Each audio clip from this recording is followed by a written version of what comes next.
ఎన్టీఆర్ జిల్లా కంచికచర్లలో దారుణం జరిగింది. ఓ బీటెక్ విద్యార్థినిపై యువకుడు అత్యాచారం చేశాడు. చేయడమే కాకుండా దాన్ని వీడియో తీసి విద్యార్థినికి ఇంకా వేధింపులకు కూడా గురి చేశాడు. ఇక వేధింపులు తట్టుకోలేక తల్లిదండ్రులకు చెప్పింది యువతి. వెంటనే పోలీసుల్ని ఆశ్రయించారు తల్లిదండ్రులు. నిందితుడు షేక్ గాలి సైదాపై కేసు నమోదు చేశారు పోలీసులు.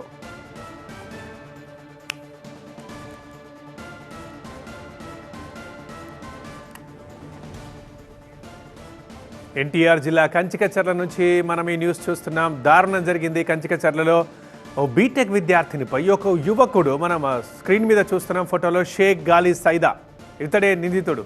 యువకుడు అత్యాచారం చేశాడు. అత్యాచారం చేయడమే కాకుండా దాన్ని వీడియో తీసి ఆ విద్యార్థినిని భయపెట్టాడు, వేధింపులకు గురి చేశాడు. ఇక వేధింపులు తట్టుకోలేక తల్లిదండ్రులకు చెప్పింది ఆ ఘోరం గురించి యువతి. ఇక వెంటనే బాధపడే తల్లిదండ్రులు పోలీసుల్ని ఆశ్రయించారు.